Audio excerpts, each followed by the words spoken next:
दोस्तों, क्या हो अगर कोई इंसान अपने ब्रेन का पूरे 100% तक यूज करने लगे, क्योंकि आमतौर पर इंसान केवल अपने ब्रेन का 2 से 3% ही यूज करता है। तो आज की ये वीडियो ऐसी ही स्टोरी पर बेस है। कहानी की शुरुआत में हमें लूसी नाम की लड़की को दिखाया जाता है और उसके साथ ही उसका बॉयफ्रेंड रिचर्ड भी है, जो बस कुछ दिन पहले ही उसे मिला था। दोनों एक होटल के बाहर खड़े हुए थे। रिचर्ड अपने हाथ में एक सूटकेस पकड़े हुए था। रिचर्ड लूसी को एक काम करने के लिए कहता है, जिसमें उसे वो सूटकेस पास के होटल में एक मिस्टर शेंग नाम के आदमी के पास ले जाना है। लूसी रिचर्ड से सूटकेस के अंदर के सामान के बारे में पूछती है तो रिचर्ड उसे कहता है कि ये तो मैं भी नहीं जानता, जिसे सुनकर लूसी उस काम को करने से मना कर देती है। रिचर्ड उसे पैसों का लालच भी देता है, लेकिन फिर भी लूसी वो काम नहीं करना चाहती थी। तभी रिचर्ड उस सूटकेस को जबरदस्ती लूसी के हाथ में एक हथकड़ी से बांध देता है। लूसी घबरा जाती है और रिचर्ड को उसे खोलने के लिए कहती है, लेकिन रिचर्ड कहता है कि इसकी चाबी केवल मिस्टर शेंग के पास है। अब लूसी के पास कोई रास्ता नहीं बचा था, तो लूसी उसे लेकर अंदर जाने लगती है।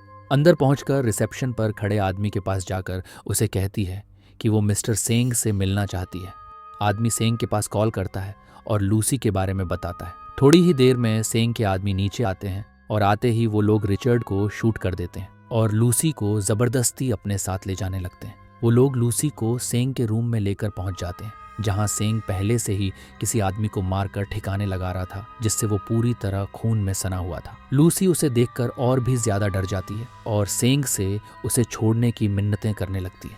सेंग लूसी के पास आकर उसे उस सूटकेस के बारे में पूछने लगता है, जिस पर लूसी उसे बताती है कि वो उस सूटकेस के बारे में कुछ भी नहीं जानती। उसे वो सूटकेस उसके बॉयफ्रेंड ने यहाँ देने के लिए भेजा था। सेंग लूसी की बात सुनकर उसे कागज पर एक कोट लिख कर देता है, जो उस सूटकेस का था, और खुद अपने सभी साथियों के साथ उससे दूर जाकर छिप जाता है। लूसी ये देख और भी ज्यादा डर जाती है। उसे लगता है कि कहीं इस सूटकेस में बॉम्ब तो नहीं है, इसलिए वो उसे नहीं खोलना चाहती थी। लेकिन सेंग उसे धमकाने लगता है कि अगर वो उसे नहीं खोलेगी तो वो लूसी को मार देगा, जिसके बाद लूसी को मजबूरन उस सूटकेस को खोलना पड़ता है। सूटकेस के अंदर 4 नीले रंग के पैकेट रखे हुए थे, जिसमें CPH4 नाम का ड्रग्स भरा हुआ है। उसके बाद सेंग ड्रग्स को चेक करने के लिए एक नशेड़ी को बुलाता है और उसे ड्रग्स के पैकेट से ड्रग्स के कुछ क्रिस्टल सुंघाता है। ड्रग्स लेते ही आदमी पागलों की तरह हंसने लगता है। उसके बाद सेंग उसे वहीं गोली मार देता है। अब सेंग लूसी को एक जॉब ऑफर करता है, लेकिन लूसी बस वहां से निकलना चाहती थी, इसीलिए वो उसे आजाद करने के लिए कहती है। पर सेंग का आदमी लूसी के सर पर वार करके उसे बेहोश कर देता है। जब लूसी को होश आता है तो वो खुद को एक कमरे में देखती है और तभी उसे अपने पेट पर लगी पट्टी दिखती है। उसे लगा कि शायद उन लोगों ने उसके बॉडी से कोई पार्ट निकाल लिया है। तभी सेंग के आदमी फिर से लूसी को बाहर लेने के लिए आ जाते हैं। बाहर आते ही ये आदमी लूसी को समझाता है कि उसे डरने की कोई जरूरत नहीं है। हमने तुम्हारे बॉडी से कुछ नहीं निकाला, बल्कि हमने एक छोटा सा ड्रग्स का पैकेट रखा है और वो तुम्हें एक बताई गई जगह पर पहुंचाना होगा। तभी 3 और लोगों को वहां लाया जाता है, जिनके पेट में भी वही ड्रग्स रखा गया है, और सभी को समझाया जाता है कि अगर किसी ने होशियारी करने की कोशिश की तो उसके पूरे परिवार को मार दिया जाएगा। अब सभी लोगों के सर पर काला कपड़ा डालकर अलग अलग जगह के लिए भेज दिया जाता है। जब लूसी के सर से कपड़ा हटाया जाता है तो उसे अपने सामने 2 आदमी दिखाई देते हैं, जो लूसी के साथ जबरदस्ती करने की कोशिश कर रहे थे। जब लूसी उन्हें रोकती है तो आदमी गुस्से में लूसी को मारने पीटने लगता है। उसी मार पीट में आदमी उसके पेट पर भी लात मारने लगता है, जिससे लूसी के पेट में रखी ड्रग की पैकेट लीक हो जाती है और ड्रग्स ब्लड में मिलकर उसके पूरे शरीर में फैल जाता है। ड्रग्स के असर से लूसी के शरीर में अजीब से बदलाव देखने को मिलते हैं, जहां वो हवा में भी उड़ने लगी थी और अचानक वो नीचे गिरकर वहीं बेहोश हो जाती है।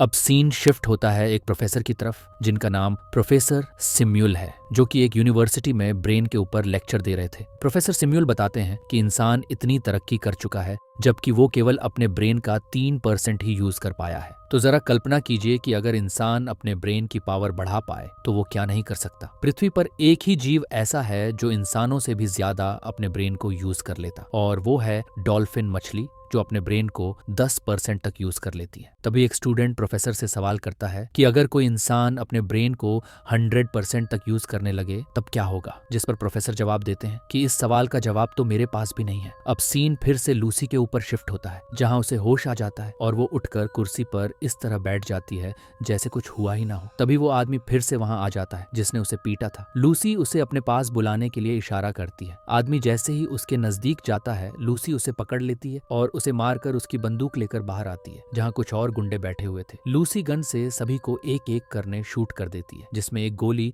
उसके भी कंधे में लग जाती है, जिसे वो खुद ही निकाल देती है। उसे देखकर ऐसा लग रहा था जैसे उसे अब दर्द महसूस ही नहीं हो रहा था। लूसी वहां से सीधा एक पास के हॉस्पिटल में जाकर एक ऑपरेशन रूम में घुस जाती है, जहां डॉक्टर्स एक मरीज का ऑपरेशन कर रहे थे। लूसी मरीज के एक्सरे को ध्यान से देखती है और उसके बाद वो उस मरीज को गोली मार देती है। जब डॉक्टर्स लूसी से इसकी वजह पूछते हैं तो वो उन्हें बताती है कि वो वैसे भी मारने वाला था, क्योंकि ट्यूमर उसके ब्रेन तक पहुंच गया था।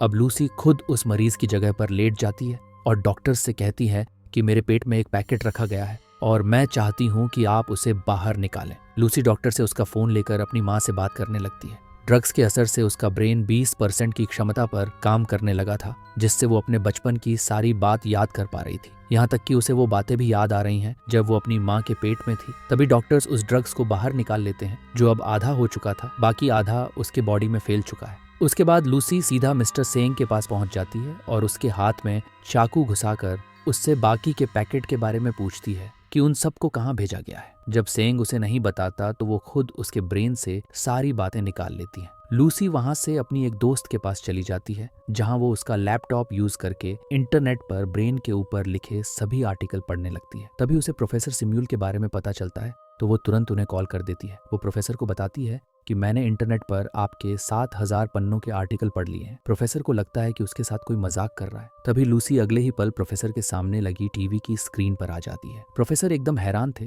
वो लूसी से पूछते हैं कि आखिर वो ये सब कैसे कर पा रही है। तब लूसी प्रोफेसर को सारी बात बताती है और कहती है कि अभी मैं अपने ब्रेन को 28% तक यूज कर पा रही हूँ। मेरे पास दुनिया और स्पेस की बहुत सारी नॉलेज है, लेकिन मेरे समझ नहीं आ रहा कि उसे उस नॉलेज का क्या करना है। तब प्रोफेसर लूसी को समझाते हैं कि तुम्हारे पास जो नॉलेज है उसे तुम्हें लोगों के साथ साझा करना चाहिए, जिससे इंसान तरक्की कर सके।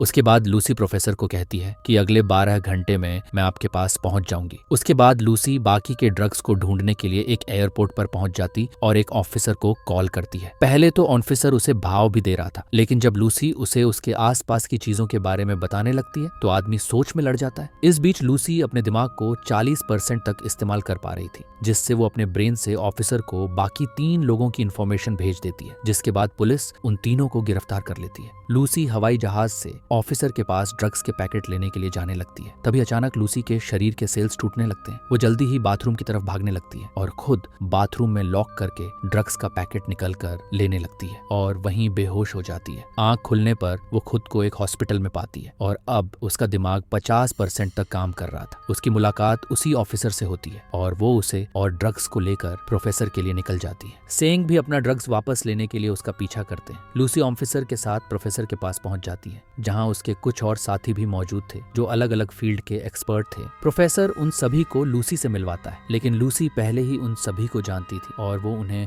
अपनी पावर्स एक डेमो भी दिखाती है, जिसके बाद वो उस पर यकीन करने लगते हैं। सेंग भी अपने गुंडों को लेकर वहां पहुंच गया था, जिसका सामना करने के लिए ऑफिसर बाहर चला जाता है, जिससे लूसी को थोड़ा टाइम मिल सके। सभी एक्सपर्ट लूसी से जरूरी जानकारी हासिल कर रहे थे, जिसका जवाब लूसी अपने पावर्स के साथ समझा रही थी। लूसी अपने हाथ को कई जीवों की तरह बदल पा रही थी, जो देखने में काफी अच्छा लग रहा था, और साथ ही वो अपनी बात समझाने के लिए कई सारे पिक्चर्स भी दिखाती है। तभी ऑफिसर अंदर आकर लूसी को बताता है कि वो ज्यादा देर सेंग को नहीं रोक पाएगा, इसलिए लूसी एक्सपर्ट की मदद से उन बाकी के ड्रग्स के पैकेट को घोलकर अपनी बॉडी में इंजेक्ट करने लगती है, जिससे वो अपने दिमाग का ज्यादा से ज्यादा यूज कर पाए। लूसी सारे ड्रग्स को एक साथ ही सोख लेती है, जिससे उसके शरीर में काफी सारी एनर्जी स्टोर हो चुकी थी। अब वो उस एनर्जी की मदद से अपने आसपास के सभी मेटल और सर्वर को यूज करके एक ऐसा कंप्यूटर बनाने लगती है जिसमें वो अपनी सारी नॉलेज स्टोर कर पाए। उधर सेंग अपने साथियों के साथ अंदर घुसने की कोशिश करता था। जल्दी ही लूसी एक हाईटेक कंप्यूटर तैयार कर लेती है और उसमें वो अपनी सारी नॉलेज स्टोर करने लगती है। अब उसका ब्रेन 70% तक एक्टिव हो चुका था और धीरे धीरे वो अपने ब्रेन की क्षमता को बढ़ा रही थी। लूसी जैसे ही अपने ब्रेन की 90% की क्षमता पर पहुंचती है तो वो टाइम ट्रैवल और उसे कंट्रोल करने लगी थी। सेंग भी अंदर आकर लूसी की तरफ बढ़ रहा था। तभी लूसी जब 99% पर पहुंचती है तो वो दुनिया और पूरे यूनिवर्स की शुरुआत और अंत भी देख पा रही थी, और जैसे ही वो 100% पर पहुंचती है तो वो पूरी तरह गायब हो जाती है। ऑफिसर अंदर आकर प्रोफेसर से लूसी के बारे में पूछता है कि वो कहाँ गई। तभी उसके फोन पर एक मैसेज आता है जिसमें लिखा हुआ था कि मैं अब हर जगह हूँ। तो दोस्तों, आज की इस स्टोरी में बस इतना ही। स्टोरी अच्छी लगी हो तो वीडियो को लाइक करके चैनल को सब्सक्राइब ज़रूर करें और जल्द ही लौटेंगे ऐसी ही शानदार कहानी के साथ।